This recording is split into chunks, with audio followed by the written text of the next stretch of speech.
Hey everybody, welcome to What the Flick. Homeland, Season 6, Episode 7, Imminent Risk, Ben, Alonso, in which we find out that Dar Adal is a creepy sexual predator. Yeah, so that was, it's the first thing I thought about. Well, not the first thing. We're all beautiful when we're young, aren't we? Good. That was a rewind moment. I'm like, wait, did they? I'm sorry, what? I'm sorry, what? But I guess, I mean, in his defense, no defense. I was going to say, where's this going? In his context, we think Peter was a grown-up. Yes, right. But he was still like the new guy, and he was the wild boss. Sexual harassment, inappropriate. Yeah. But we're not talking about children. Right? No, this is an HR issue. All right. It's a creepy HR issue. Yes. But all right. So, but nonetheless, horrible. Yes.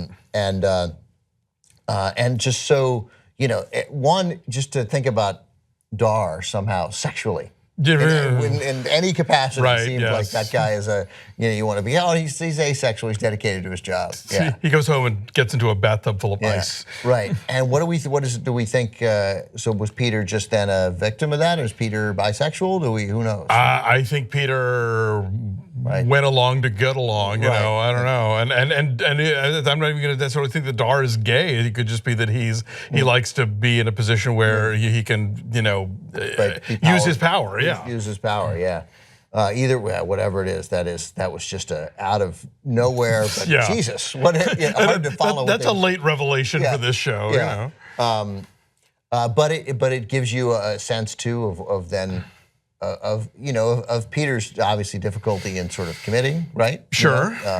There would be psychological consequences to that for somebody like Peter. So he threw himself into his job completely at the expense of his public life, of his private life, and did it again and again. Did it with the only women he involved with are Astrid, coworkers, Carrie, and even though he and Carrie were going to quit and be together, and we know it wouldn't have worked, but I mean, like the slightest little sense of miscommunication happened, and then Peter went on a mission to Afghanistan. Right.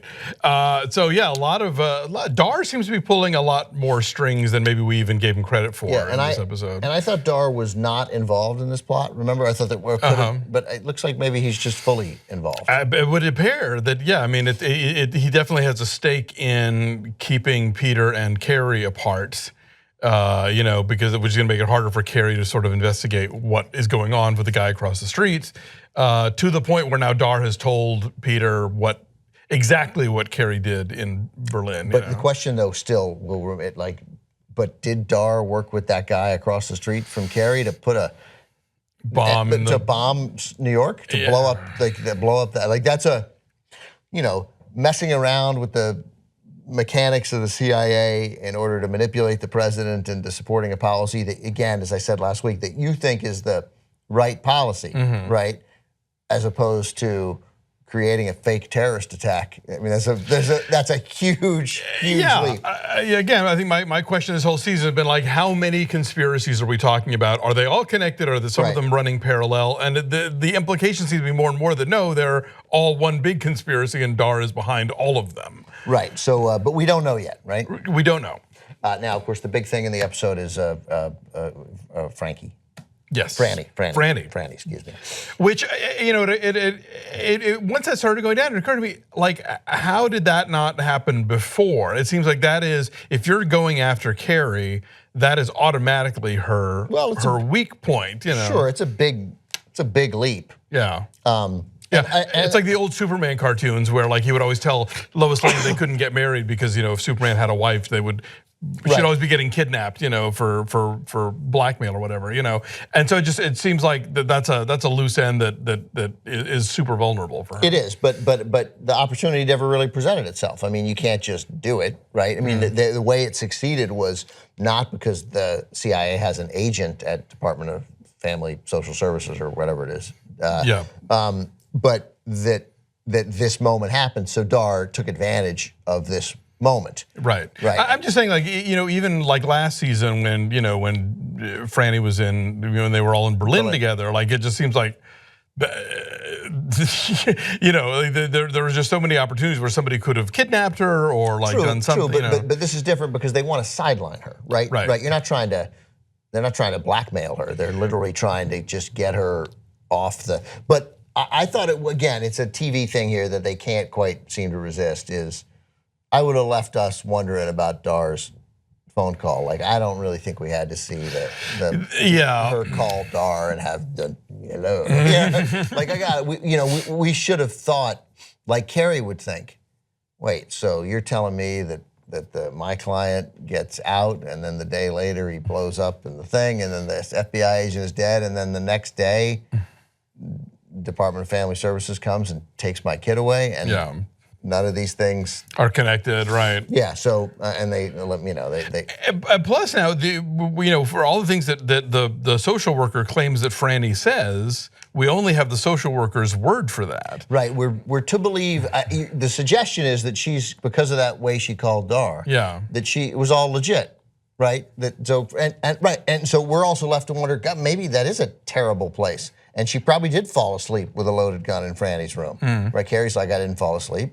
You probably did. You were up all night. You probably fell asleep for an hour, Yeah, and it's like, yes, obviously, Carrie can be made to look like a terrible parent on paper. Right. Given her dangerous job and her mental health issues or whatever. But we know, from having witnessed her all the last 2 seasons that she's actually a really good mom and that she's keeping her shit together compared to. She's keeping her shit together. She might not be a good mom. I mean, she might, it's, again,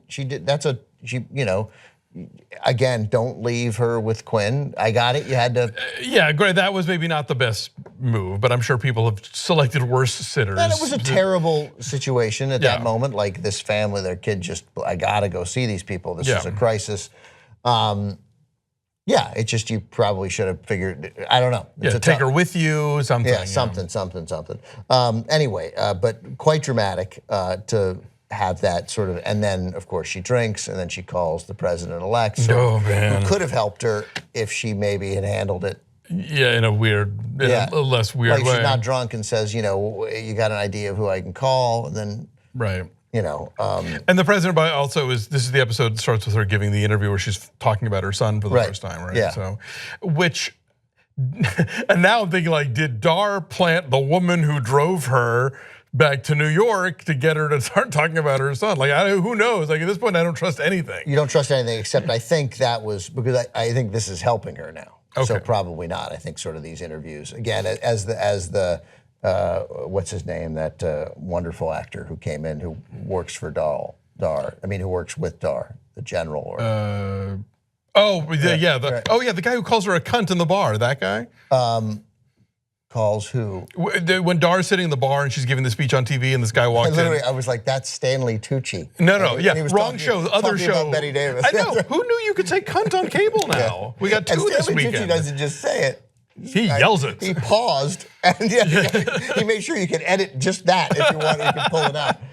He called, who did he call that? The president-elect. Yeah, so he came in and said she's winning she's winning this. Yeah. Like this is good. I mean, obviously, and again, she's a Gold Star mom. So when you're a Gold Star mom and you start talking about it and you're eloquent, that's gonna carry some political capital. So it's a credit to her that she didn't talk about her son.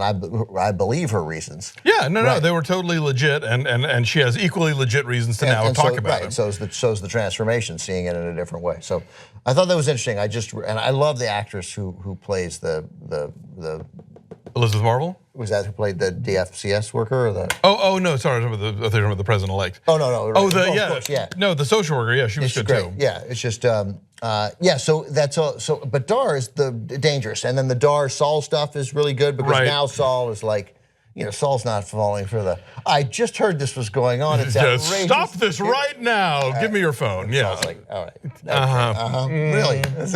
Yeah. So they both have so much information on the other guy. At some point, there's got to be and I still think that Dar's, I don't know, I guess the putting the Peter thing into it suggests something else for Dar. Like now, for the first time, you can see Dar as just evil. I still think that Dar and Saul have a moment where Saul actually convinces Dar, Dar's like, oh wait, I didn't know, the bomb, what are you talking about, bomb? No, that's crazy, all right, let's go get these guys, I get it. but maybe not. Maybe Dar is Dick Cheney. Yeah, exactly. I think for a lot of the show, it's sort of like, well, you know, Dar believes what he believes, and his methods are unorthodox, but ultimately he's concerned about national security. Da, da, da. But yeah, this is like, no, Dar's a fuck, you know, and this is not to be trusted at all. And I think very quickly we got to go, but this show is for any criticism about sort of the negative impact that this has had in the Muslim world, right? Or Muslim, like this season is a fairly progressive look at the. I mean, it is hammering the CIA for the evil that it does, right? While still respecting that there are really good agents out there. The president-elect is a forward-thinking progressive on foreign policy issues. Mossad is hardly coming out of this smelling like a rose. You know? They're literally on the wrong side. And Saul has an impassioned argument sort of defending, hey, no, if you love peace and love Israel, get out of these settlements. Let's go. This is counterintuitive to peace. So I don't know. I'm into that. I am buying the politics of Homeland season 6. It's about time. All right, so we'll see how this plays out. We'll be back next week with more Homeland. Thanks for watching.